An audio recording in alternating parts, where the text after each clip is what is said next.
What's going on YouTube? Welcome back to another video. It's been a little while since I've really giving you guys an update.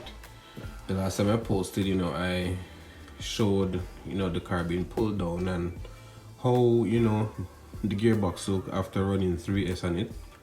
So it's back together now. Took me a little while because I had some other things dealing with, but as you can see, the other electronics is back in the car, because I've come to realize that the biggest issue that I'm having right now is the fact of running a bigger power system on it with the bent chassis that it has.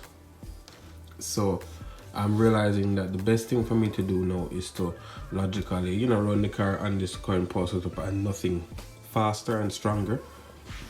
However, I met up with a friend of mine yesterday and I threw a 150 C-burst battery inside of the car and connected my GNS to his phone and thing, and the car did 2.8, but I feel like these tires are a bit too small for the type of power that is pushing out.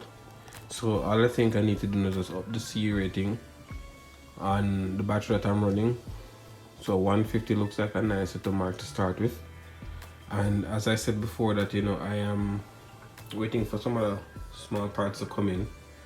Stay tuned. It's gonna be some really interesting parts that that's gonna really add to look at the car, the way the car performs.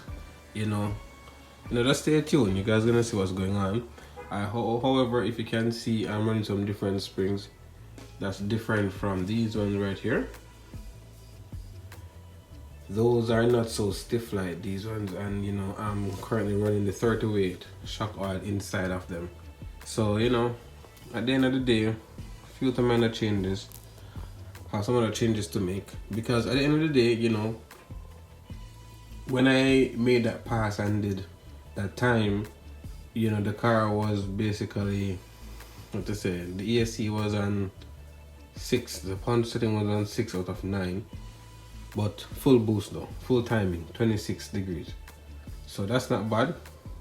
As I said, that probably the best thing I can do right now is to get a better remote, dialing how some of that power comes in, and then see where I can go with this. As I say, this is probably the strongest system I'm gonna run in the car for how things are, because the problem is that every single time I pull down the car, it, for some reason, it changes up a little bit geometrically and how the dimensions set, and it's kind of weird, and I'm not really so comfortable with that. Whereas the type of power that I was thinking to put on the car, but at the same time the car is still fast, and this is just gonna be my car that I'm just gonna just it's a shop car, trial and error type of things on it, and just think around with it, mess around with it, and see what's the best I can get out of it. Because at the end of the day, it's basically bent up. I can order replacement parts and stuff, but it's still not gonna be the same.